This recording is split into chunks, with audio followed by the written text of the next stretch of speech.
Just a question about Mayo. I mean, when you won the All Ireland in 2014, you'd lost your talisman in Colm Cooper. Mayo have lost Cillian O'Connor. How did you react to losing your key man? Like James Horn is going to obviously have to do that here as well. Any lessons that you could sort of pass on, or do you think Mayo can actually go ahead and win the All Ireland without him?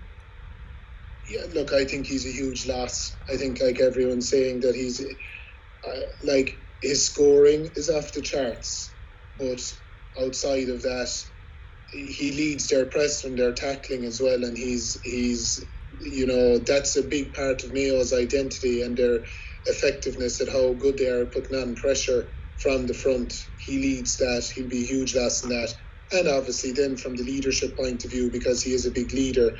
So no different to us in 2014 when Colm was out. He was a huge loss to us, and you just have to move on.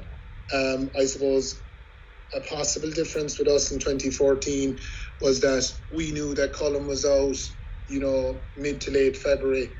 So, we had to move on with that for the whole season. We played most of the league without him, and obviously into the championship without him then as well. So that was probably an advantage we had. But there is generally an acceptance among the rest of the group that they have to rise it, and that they have to raise their own standards and their own performances if a big player is down. I remember in the 2004 All-Ireland final, our two best players, Dara Shea was out with a broken leg. Seamus Moynihan was back from a bad ankle injury and he wasn't ready to start. So we won the All-Ireland after not having won it since 2000 and 2004. And if you told Kerry people at the start of the year, we'll win the All-Ireland and neither Seamus Moynihan nor Dara Shea will be playing the All-Ireland final, they'd have said no chance.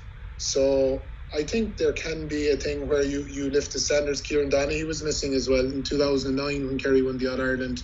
So there can be a raising of standards, but that's down to the rest of the players really more so than the management. The management can talk about it and try to enable the players, but it's up to the players to raise their standards. And Mayo have some good young players coming through, and who knows, a couple of those might catch fire in Cillian's absence, but undoubtedly he's going to be a huge loss to them.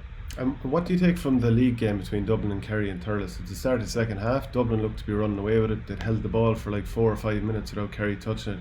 So do you look at the comeback and say, well, look, Kerry did that? Or do you think, well, the flip side is what Dublin did to us for long spells before that? I think both. I think both teams will be looking at that game. Both Dublin and Kerry, that game is probably the biggest thing they'll have taken out of the league. From a Kerry perspective, as we said already, obviously attacking wise, they had a fantastic league and there's great confidence there now, and that's good. And forwards playing with confidence is always a good thing. But I think in terms of the match tape that Peter Keane will be looking at, or Desi Farrell will be looking at back on from the league, that's the one. Because both sides, like Dublin, will be wondering what they did so well in the first half, even though they kicked wides and they weren't as fluent as they normally are. They'll be looking at that and they'll be saying, how did we let what happened in the second half happen? Kerry will be looking at it in reverse. They'll be saying, first half wasn't good enough. Why? How can we prevent those goal-type chances happening again? And then in the second half, when we cut loose and put real pressure on Dublin, what did we do there? But again, going back to the Cluxton point, part of that was that they got a lot of pressure on the Dublin kick-out. And if Stephen Cluxton's in goals, he manages that a bit better. So I think both teams will be looking at that game, all right, Shane, for lessons from the league. And it'll be something that they could possibly be referring to down the line if the All-Ireland final that we're all anticipating materialises. But it often isn't as simple as that. A final question for me then, just reflecting on your own period as an intercounty manager and having had a few years away from it now, how much of a toll did it take on personal life, whatever it was, just having time to relax and do other things in your life? How much has it changed? Yeah, no, look, it is a huge commitment, but I wouldn't change any of it, to be honest. I still feel the same way as I felt at the time when I finished up, that I felt very privileged to have been asked to take on that job, especially, considering how young I was at the time when I was asked to do it. And, the fact that we won an All-Ireland obviously was great and everything else. But no, I really enjoyed it. And it was a role and a job that tested every aspect of you and every aspect of your being. But it was all-consuming, and there's no point in saying otherwise. It takes over your life, and you put absolutely everything into it, and nearly every thought you have is around football and how you can improve yourself and how you can improve the group and so on and so forth.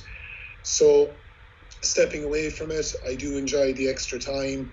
I do enjoy, having time to do other things, having time to spend with my family, things like that would have been on the back burner is great.